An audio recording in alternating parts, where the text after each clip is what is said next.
Hi VC, it's Aaron, Mutha Alamer. Today I'm entering a contest for my great friend Sam St. John. Now if you don't know Sam, he's in his late 20s I think, and he's such a great member of the vinyl community, very smart, knows his stuff, plays guitar and sings in the Cosmic Torpedoes along with Glenn Kellaway. Their other name is Salmon and Glenn Funkel, which Jeff Witcher made up. That was amazing. And just check out Sam's channel. I'll leave a link to Sam's channel here below. And so he's celebrating 2 years in the vinyl community, which is amazing. Congratulations, Sam, on 2 years. I know it's been a great run for me as well. I'll be my 3rd year here in the early summer. And it's just been a lot of fun and great to meet all these friends like Sam, and Sam's just a great guy.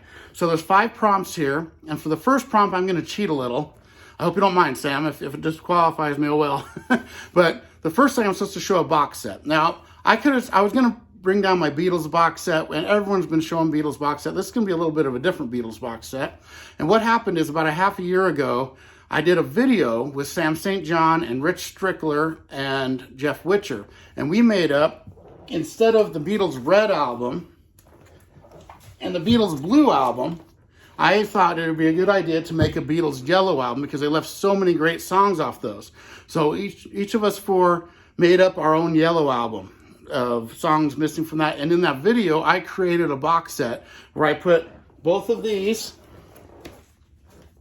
and then the Yellow album, and I also added another 2 discs, which were in an orange and a purple, which were also leftovers, and a couple singles. So that would be my box set. And in my mind, I would have 4 different versions. It'd be the Aaron version, Sam St. John version, the Rich Strickler version, and the Jeff Witcher version. So that's my box set that I am going to show or talk about. And I'm going to leave a link to that video below. I'd encourage everyone to go check it out. It's on Rich Strickler's channel, and it was a lot of fun. It's an idea I've had since I was a kid because I was always amazed at how many great songs weren't on the red or the blue best of Beatles records. So it's just I'll leave the link to the video below. And now for the second prompt, we're supposed to show an album from a band we've seen live. Now I'm going to show a few here, and there's a reason. The first one I'm going to show is this, and this was the very first concert I saw. I think I was 13 or 14, and I went and saw Huey Lewis and the News on the Sports Tour. Amazing show. They were really good. It's the first live act I ever saw, and it blew me away how cool music was live, and I always loved Huey Lewis for that. And I still love this album. I love his album before this a lot too, and it was just a great experience, and it led me into loving music even more than I already did, and I've been a music lover since I was a little kid. And so after that, I saw this concert, and this was Loverboy, and it was for this album, loving every minute of it. So it was like a year later maybe, and they were really good Canadian hard rockers, and I loved Loverboy. Such a great concert. And all these shows I was seeing was in my town of Pocatello, Idaho. It's a place that was called the Mini Dome. It's now called Holt Arena. It's where the university, Idaho State University, plays their football games. And it was really cool. And the third one I saw was ZZ Top on the Afterburner Tour. And this one totally changed my perception of concerts because the stage was set up like a dashboard of a car, like their car. And then like halfway through the concert, it all changed. And then all of a sudden it was the dashboard of a spaceship. Really cool concert, Afterburner Tour. I love ZZ Top. And so that progressed my love of live shows even more. And then the first show I saw outside of Idaho, I went to Salt Lake City in the Salt Palace at the time. It's now not there anymore. They don't do concerts there. And I saw this tour, Kiss, Crazy Nights.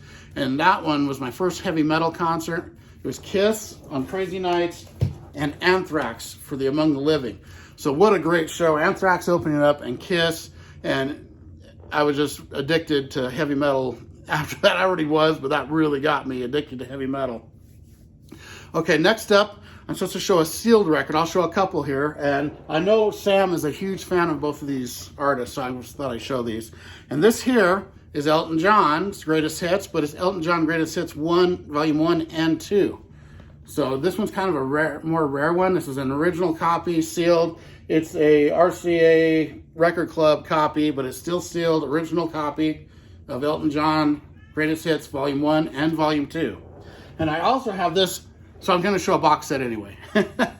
And this is Bruce Springsteen and the E Street Band. This is an original copy, still sealed. There's the hype, Josh, JC. And this is such a great album.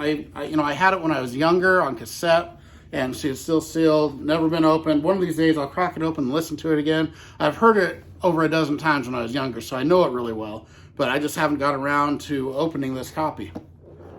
So that takes me back to the box set anyway. Okay, now I'm supposed to show a record I've only played one time, and I'm going to show this one. And this is there's a reason I've only listened to it once. I'm a big fan of this group, but I got this record, Men at Work, Two Hearts, I believe it's called. Yeah, and I've only listened to it once because it just didn't jump out at me like the other two, their previous two records, which were the self-titled and Cargo, which I absolutely love. And this one was all right, but it just never grabbed me like the other two. So, you know, I listened to it once when I first got it a few years ago. Haven't played it again. I'll have to put this out on Tuesday and listen to it again because I haven't heard it since then. Sometimes records, you know, you hear them once and they're not as good as their other albums and you kind of discard them. This one might grow on me if I listen to it more. So I love Men at Work.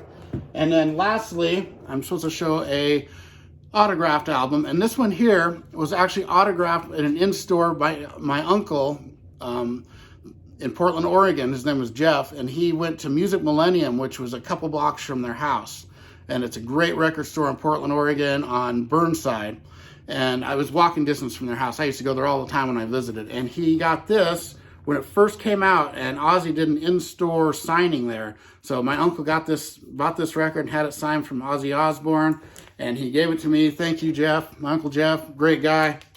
One of the funnest guys to hang out and party with I've ever been around. He's so cool. So there we go. That's my autograph one. And everyone go sub Sam St. John. Sorry, I got my uncle on my mind. Sam St. John. I will leave a link to his channel if I can, and also to the video showing that great Yellow album we did. So everyone have a great day. I will see you next time.